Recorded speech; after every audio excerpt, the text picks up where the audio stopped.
এবার আপনাদের সামনে বক্তব্য রাখবেন আমাদের প্রার্থী, আমাদের প্রিয় নেতা, সম্মানীয় শিক্ষক জগন্নাথ সরকার মহাশয় আপনাদের সামনে বক্তব্য রাখবেন।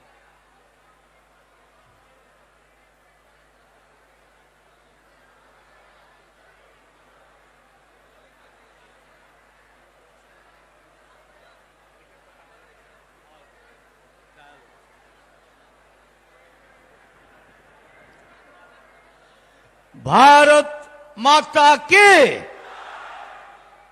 আমরা নদিয়াবাসী, চৈতন্যের দেশ, একবার দুহাত তুলে কৃষ্ণ নাম করা অভ্যাস তো আছেই। সেই জন্য দুহাত তুলে বলবেন জয় শ্রীরাম, জয় জয় শ্রীরাম। ধন্যবাদ। মঞ্চে আমাদের প্রিয় নেতা, রাজ্যের নেতৃত্ব দিয়ে ভারতীয় জনতা পার্টিকে যিনি অগ্রগতি ঘটাচ্ছেন, ভারতীয় জনতা পার্টির সম্মানীয় সভাপতি সাংসদ শ্রী সুকান্ত মজুমদার মহাশয়, তার উদ্দেশ্যে আপনারা একবার করতালি দেবেন।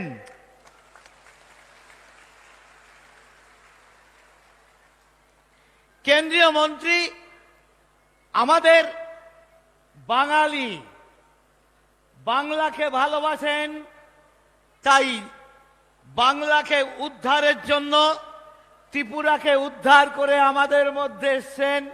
নদিয়া জেলায় তাকে স্বাগত জানিয়ে প্রতিমাদিকে আর একবার জোরসে হাততালি লাগাবেন। আর আমাদের জেলা সভাপতি পার্থ সারথী চ্যাটার্জি, স্বয়ং কৃষ্ণ যাকে বলা হয়, পার্থ সারথী, আর কেউ নয়, অর্জুনের রথ যিনি পরিচালনা করেছিলেন কুরুক্ষেত্রের যুদ্ধে, তারই পরামর্শে জয়লাভ হয়েছিল। তাই তার নেতৃত্বে রানাঘাট তো আগেই আমরা জয়লাভ করেছি। এবার মোদিজি যেটা বলেছেন 400 পার, রানাঘাট লোকসভা উনি আওয়াজ তুলেছেন 4 লাখ পার। তাই সেই জায়গায় নিয়ে যাওয়ার দায়িত্ব কিন্তু আপনারা, অর্থাৎ সাধারণ কর্মী, বুথের কর্মী, আগামী দিন লড়াই হচ্ছে তাদের মধ্যে, এখান থেকে যে সেই লড়াইয়ে সামিল হতে হবে। আর আগামীকাল মেগাস্টার, সুপারস্টার, নদিয়ার ছেলে মিঠুন চক্রবর্তী, কি গুরু, মহাগুরু আসছে। কোথায়? তাহেরপুরে বিকেল 2টোর সময় তিনি আসছেন। সেখানে সকলকে আমন্ত্রণ রইল।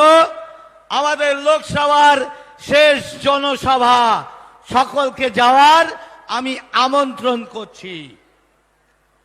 মঞ্চে বসে রয়েছেন রাজ্যের সহসভাপতি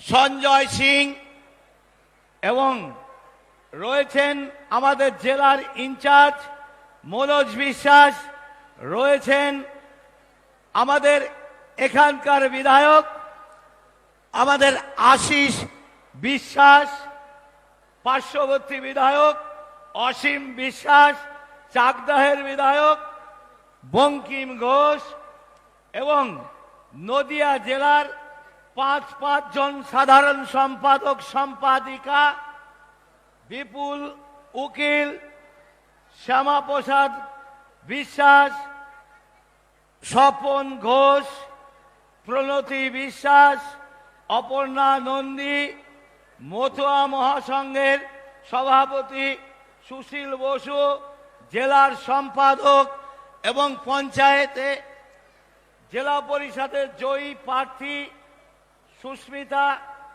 মণ্ডল এবং প্রণতি বিশ্বাস, এবং এখানকার ইনচার্জ ভারতীয় জনতা পার্টির একাধিক নেতৃত্ব, জেলার সম্পাদক, জেলার ভাইস প্রেসিডেন্ট এবং আরো বিশিষ্ট কার্যকর্তা যারা দায়িত্ব সামলাচ্ছেন, নির্বাচনী যুদ্ধে অবতীর্ণ হয়েছেন, কেউ রথী কেউ মহারথী এই নির্বাচনী যুদ্ধে।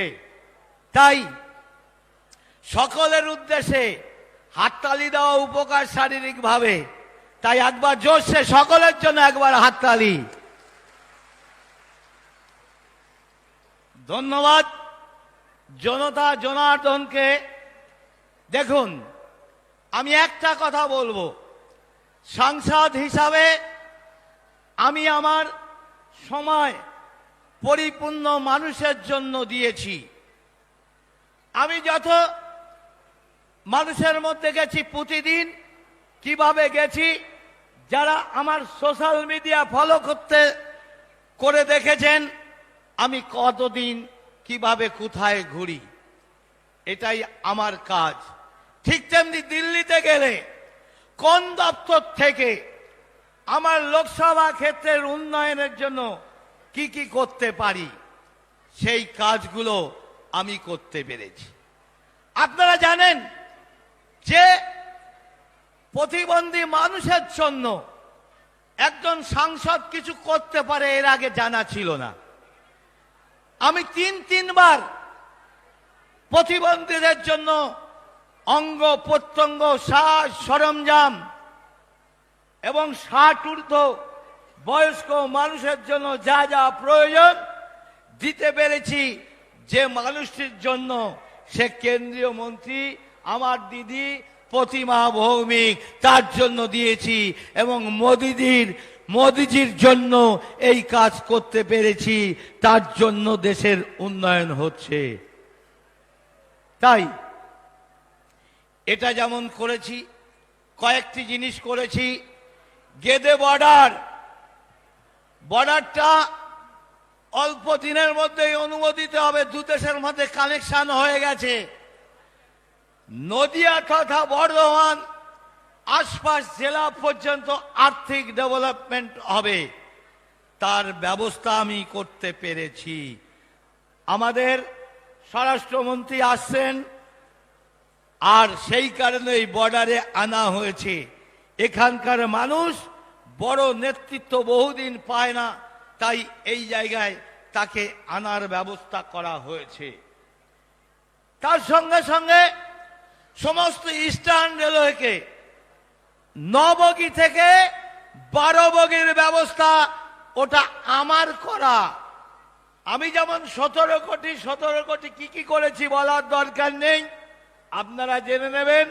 সোশ্যাল মিডিয়া আমার পত্র কি কি করেছি দেওয়া হয়েছে, এটা নিয়ে আমি আর মাথা ঘামাবো না। তাই বর্ডারটা আপনাদের জন্য করতে পেরেছি। আর একটা জিনিস বলবো, সিএসআর ফান্ড কি জিনিস, তা দিয়ে কাজ হয় সংসদের ক্ষেত্রে, এটা কোনোদিন জানা ছিল না, কেউ জানে না। একজনও সাংসদ সিএসআর ফান্ড এনে কোনোদিন কিছু কাজ করেছে আপনারা নিদর্শন কেউ দেখাতে পারবেন না। আমি কিন্তু করেছি। কি কি করেছি দেখুন। এখানে একটি শ্মশান করেছি, কানেকশন জুড়ে দেয়নি, তাহলে বিজেপির ভোট বেড়ে যাবে, সেই কারণে। শিবনিবাস তার পার্শ্ববর্তী চূর্ণীর নদীতে একজন মহান ব্যক্তির দান করা জমিতে বৈদ্যুতিক চুল্লিযুক্ত মহা শ্মশান তৈরি করা হয়েছে।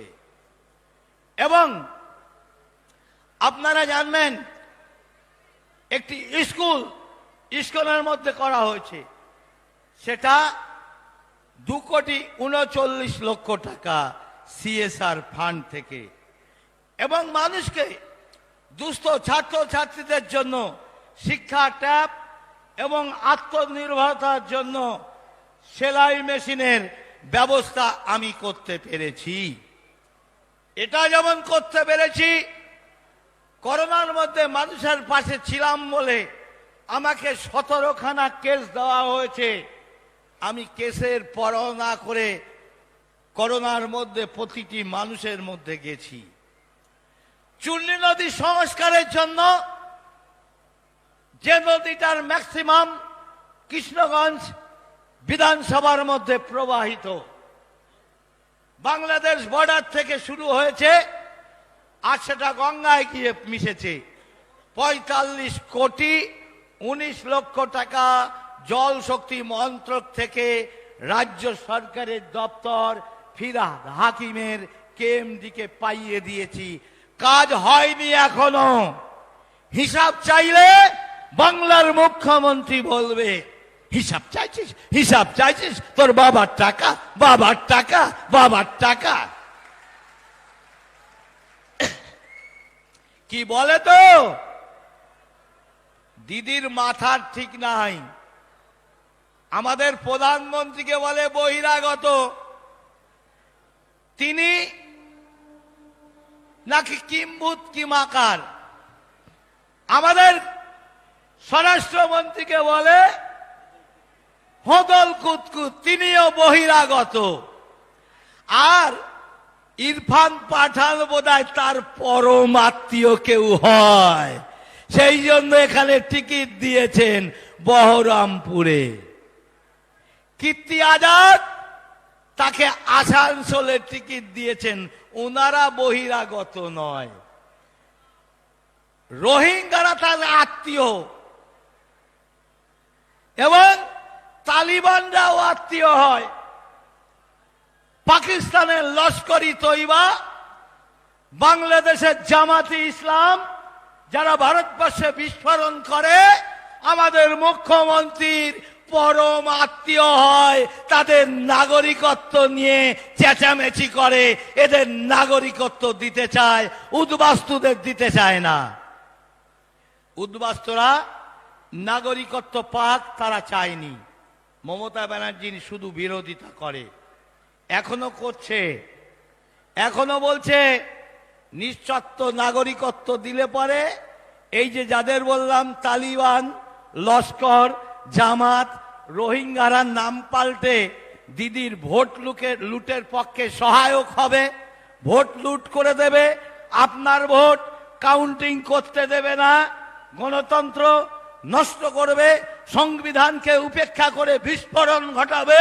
তাই তাদের জন্য মায়াকান্দা করার জন্য কিছু ঝান্ডা কিনে দিয়ে তৃণমূলের লোককে ডাঙ্কা দিয়ে বাজিয়ে বলছে মতুয়ারা নিঃশর্ত নাগরিকত্ব চাইছে।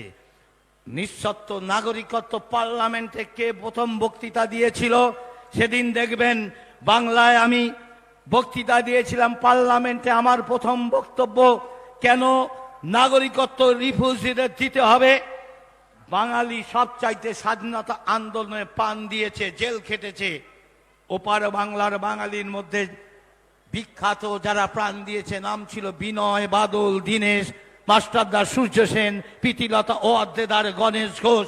তাদের জীবনের বিনিময়ে আমরা স্বাধীনতা পেয়েছি। আমার প্রশ্ন ছিল 14 সাল কেন ভিত্তি বছর হবে। আমি 19 সালে দাঁড়িয়ে বলেছিলাম আজকে আসলেও তাদের নাগরিকত্ব দিতে হবে, আগামী দিন আসলেও দিতে হবে। দ্বিজাতি তত্ত্বে দেশভাগ, যারা স্বাধীনতা করেছে এদেশে তাদের নাগরিকত্ব দিতে হবে, সকলকেই দিতে হবে, এই দাবি আমি করেছিলাম।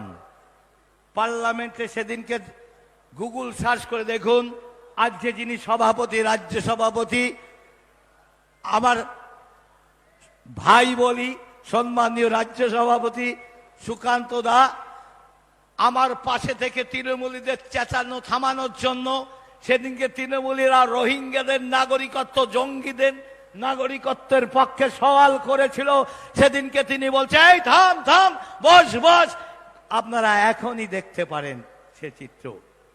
তাই আজকে এই যে সিএ আলোচনা, আমি নাগরিকত্ব চেয়েছি, আপনাদের গ্যারান্টি দিচ্ছি একজনও উদ্বাস্তু মানুষ নাগরিকত্ব না পেলে, তারা যদি ডি ভোটার হয় আমার কাছে যাবেন।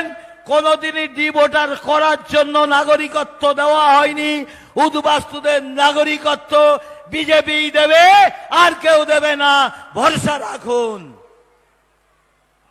তাই একজন মুসলিম ভারতবর্ষকে যারা ভালোবেসে দেশে আছে, তারও যদি কোনো সমস্যা হয় তারও গ্যারান্টি আমরা নিচ্ছি।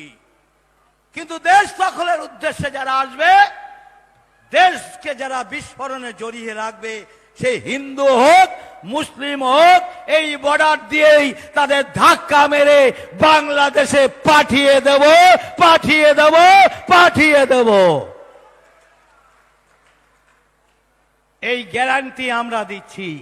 এটা আমাদের গ্যারান্টি, এটা বিজেপির গ্যারান্টি, এটাই মোদির গ্যারান্টি। তাই আপনারা নিশ্চিত থাকুন, ভারতীয় জনতা পার্টি সাধারণ মানুষের জন্য আছে। তার জন্য যত কঠিন সিদ্ধান্ত রাষ্ট্রের জন্য নিতে হয় আমরা নেব। স্বামী বিবেকানন্দ বলেছিলেন যে ডাক্তার উত্তম ভালো, সে তেতো ওষুধ গলায় পা দিয়েও খাইয়ে দেয়। আমাদের মোদিজি হচ্ছে সেই রকম জননেতা, রাষ্ট্রের উন্নতির জন্য, পিছিয়ে পড়া মানুষের উন্নতির জন্য তেতো ওষুধ খাওয়ানো নেতা। আমরা দেখেছিলাম নোট বাতিল করেছিল, ট্যাক্স চাপিয়েছে, ট্যাক্স না দিলে ট্যাক্স দিতে হবে। তুমি আয় করবে, ট্যাক্স দেবে না, তা হতে পারে না।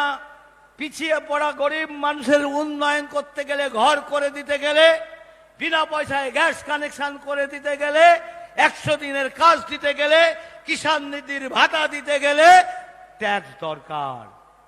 আর তাই করেছে। আর আমাদের দিদি কি করছে? দিচ্ছেন দিদি, খাচ্ছেন মোদি। দিচ্ছেন মোদি, খাচ্ছেন দিদি। উল্টো বলে ফেলেছি।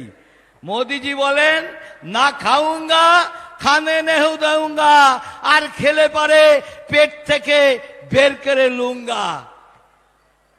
ইডি সিবিআই বিচার বিভাগ তাদের দিয়ে পেট থেকে বের করছে, মানে কি ঘর থেকে বের করছে কিনা? বেরোচ্ছে তো ঘর থেকে টাকা পয়সা। চাকরি চুরি খেয়েছে, তদন্ত হচ্ছে কিনা ইডি সিবিআই এর। তাই চাকরি খেয়েও হজম করতে পারিনি। চাকরি শুধু নয়, আমরা ছোট চুরিও ধরব। পায়খানা যারা খেয়েছে তাদেরকেও আমরা ছাড়ব না। পঞ্চায়েতে ক্ষমতা সার্বিকভাবে দখল হোক, আমরা দেখে নেব, কাউকে ছাড়া হবে না। প্রশ্ন হলো এত চোর রাখবেন কোথায়? বলল তিহার জেলে। অনুব্রত কোথায়? চরম চরম ঢাক বাজাতো, নকুল দানা খাওয়াতো, গুরু বাতাসা খাওয়াতো, পুলিশকে বোম মারতো। এখন তিনি কোথায় আছে? তিহারে। মানিকের খানিক ভালো, চাকরি চোর মানিক এখন কোথায়? সব জেলে। টোটাল শিক্ষা দপ্তর জেলে। তাই কেউ হয় জেলে, না হয় কেউ বেলে। বেল নিয়ে বাইরে আছে। আমরা এত জেল নয়, একটা জেল বানাবো। সেই জেলটা হচ্ছে ব্রিগেড প্যারেড গ্রাউন্ড, কেন্দ্রীয় সরকারের সামরিক বাহিনীর জায়গা। চারপাশে আমরা উঁচু করে দেওয়াল তুলে দেব। ছোট বড় মেজে চোর ওই তিহারে যারা আছে সবাইকে ওই ব্রিগেড প্যারেডে ঢুকিয়ে দেব। আর ওটাই জেল হবে। আপনারা জানেন ভ্যাটিকান সিটি একটা দেশ, পোপ যেখানে বাস করে ওটাকে রাষ্ট্র বলা হয়। আমরাও ভারতবর্ষের প্রধানমন্ত্রীর পাওয়ার বাড়ছে, তিনি বিশ্ব নিয়ন্ত্রণ করবেন আগামী দিন। তাই ওই ব্রিগেড প্যারেড গ্রাউন্ডটাকে একটা রাষ্ট্র ঘোষণা করে দেব। আর সেই রাষ্ট্রের একজন প্রধানমন্ত্রী দরকার, যিনি ভারতবর্ষে প্রধানমন্ত্রী হতে পারবেন না।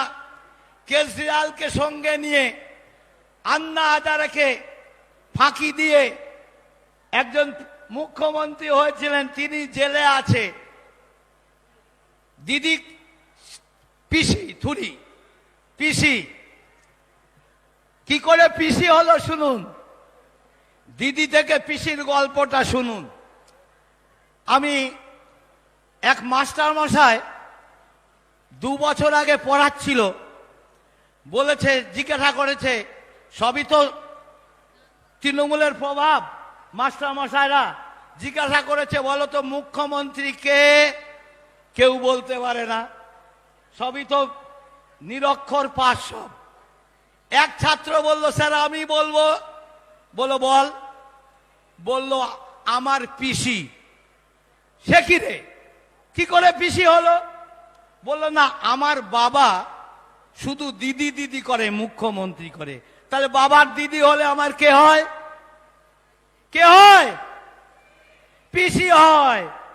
এইবার 2 বছর পরে সারদা লারদা ঘটার পর সেই তৃণমূল কর্মী বাড়িতে মুখ্যমন্ত্রীকে যে বলে একটা গালাগালি করে সম্পর্ক দিয়ে বলছে। 2 বছর পরে সেই ছাত্র একই ক্লাসে আছে, ক্লাস টিচার আবার গিয়ে জিজ্ঞাসা করছে একই কোশ্চেন, মুখ্যমন্ত্রীকে? বলল, স্যার কেউ বলতে পারছে না। সেই ছাত্র বলছে, আমার মাসি। একই মাস্টার মশাই বলে, এই বেটা তুই কিছুদিন আগে বললি পিসি, এখন কেন মাসি বলছিস? বলল, না আগে বাবা দিদি দিদি বলতো, এখন আমার মার বোন বাবার যে সম্পর্কে হয় সেই সম্পর্কে গালাগালি দিয়ে বলে। তাহলে আমার কে হয়? কে হয়? মাসি হয়। তাই সেই কারণে আমি আর বললাম না, এই অবস্থা দাঁড়িয়েছে। আমাদের মুখ্যমন্ত্রী তার যে গ্রহণযোগ্যতা এই জায়গায় এসে থামিয়েছেন। তাই সেই জেলে তার ব্যবস্থা হবে, বলছে চোরের রানী হয়ে থাকবে, ওখানে আমরা ভোটাভুটির ব্যবস্থা করে দেব। কারণ মুখ্যমন্ত্রী মমতা ব্যানার্জির প্রধানমন্ত্রী শখ মোদিজি হতে দেয়নি। গোহারা হেরে সব জামানত জব্দ করে বাংলায় ফিরে এসে প্ল্যান করেছে আমরা বাংলাটাকে বৃহত্তর বাংলাদেশ জঙ্গিস্তান বানিয়ে দেব। তাই তিনি বাংলাদেশের স্লোগান দিচ্ছেন। তৃণমূলের স্লোগান কি? কি? হ্যাঁ, জয় বাংলা। এটা হচ্ছে তৃণমূলের স্লোগান। পাগলে গোবদে আনন্দ। কিছু লোক জয় বাংলা বলে, তৃণমূলের কিছু বদমাশ লোকগুলো। কিন্তু জয় বাংলা বাংলাদেশের স্লোগান। বাংলাদেশের রাষ্ট্র ধর্ম কি? ইসলাম। তাহলে কি এটা বৃহত্তর ইসলামিক কান্ট্রি বানানোর জঙ্গির সঙ্গে ক্ষমতা দখলের জন্য চেষ্টা করছে কিনা মমতা ব্যানার্জি? তাই শাহজাহানদের মদত দেয়। সিবিআই ধরলে বলে সিবিআই সাজিয়েছে কেস। এত বড় মিথ্যাবাদী বাংলার মুখ্যমন্ত্রী বাঙালি হিসাবে আমরা যখন বাইরে যাই বাংলার, তখন আমাদের অপমানিত হতে হয়। তাই বাঙালি হিসাবে আমরা যেমন গর্ব করতাম, আজকে দিদির পিসির শাসনে এই অবস্থা হয়ে দাঁড়িয়েছে। তাই আপনারা 18-18 নির্বাচনে এই লোকসভাকে রেকর্ড ভোটে জেতানোর জন্য যে আওয়াজ দলের পক্ষ থেকে উঠানো হয়েছে, যে কেন্দ্রে তো মোদী সরকার 400 পার, এখানে রানাঘাট লোকসভা 4 লাখ পার করতে হবে, তবেই আমাদের যে উদ্দেশ্য সেটা সার্থক হবে। আমি আমার বক্তব্যকে আর দীর্ঘায়িত করব না। আপনারা সকাল সকাল ভোট দান করবেন। সেই জন্য একটা স্লোগান আছে, প্রথমে ভোট দান, আপনারা বলবেন পরে জলপান। প্রথমে ভোট দান, প্রথমে ভোট দান। আপনার ভোট আপনি দেবেন, প্রতিবেশীকে সঙ্গে নেবেন। আপনার ভোট আপনি দেবেন, আপনার ভোট আপনি দেবেন। ধন্যবাদ। ধন্যবাদ দেওয়ার আগে, বিদায় নেওয়ার আগে একবার যে আজ নদিয়ার মাটিতে রক্ষা করার জন্য স্বয়ং চৈতন্যদেব আবির্ভাব হয়েছিলেন। আমাদের যে ধর্মতত্ত্ব, সনাতন ধর্ম মানে কোনো উপাসনা ভিত্তিতে নয়। স্বয়ং ভগবান শ্রীকৃষ্ণ বলেছেন যে যদা যদা হি ধর্মস্য গ্লানির্ভবতি ভারত তদাত্মাত্মম সৃজাম্যহম পরিত্রাণায় সাধুনাম বিনাশায় চ দুষ্কৃতাম ধর্ম সংস্থাপনার্থায় সম্ভাবামি যুগে যুগে। তাই তিনি আবির্ভাব হয়েছিলেন রাম নাম, কৃষ্ণ নাম, সনাতন ধর্মকে রক্ষা করার জন্য। তাই ইস্কন বিশ্বের সর্ববৃহৎ মন্দির তৈরি করেছেন। আমার যে আগামী দিনের পরিকল্পনা, সেটা শিবনিবাস, রাম সীতা মন্দির এবং কৃষ্ণনগর রাজবাড়ি এবং গোপাল ভাঁড়, মাটির পুতুল, শান্তিপুরের তাঁতের শাড়ি, অদ্বৈত, কীর্তিবাস, নবদ্বীপ, চৈতন্য, বিশ্বের সেরা মন্দির, কাঁসা পিতলের শিল্প, শান্তিপুরের তাঁতের শাড়ি, এই সব কিছু মিলে একটা ওয়ার্ল্ড হেরিটেজ করার জন্য আমি মোদিজির সঙ্গে চিঠি দিয়েছি, আলোচনা করেছি। আগামী দিন রাজ্য সরকার পরিবর্তন হলেই আমি কথা দিচ্ছি সারা সনাতনী এই যুগের কলিযুগের সর্বশ্রেষ্ঠ পবিত্র ভূমি হবে। আর যেমন ইসলামের জন্য মক্কা, খ্রিস্টানের জন্য জেরুজালেম, তেমনি সনাতনীদের জন্য আজ যে চৈতন্য জন্মভূমি নদিয়ার মাটি, তা পূরণ করতে হবে। তাই সেই সনাতনকে রক্ষা করার জন্য যে আওয়াজ আজকে মোদিজি 22 তারিখে জানুয়ারি রামলালার মন্দিরে প্রাণ প্রতিষ্ঠা করেছেন নিজে হাতে, সেই জয় শ্রীরাম ধ্বনি দুহাত তুলে, দু বাহু তুলে আপনারা বলবেন জয় শ্রীরাম। জোর হলো না, দুহাত তুলে বলুন জয় জয় শ্রীরাম। ধন্যবাদ।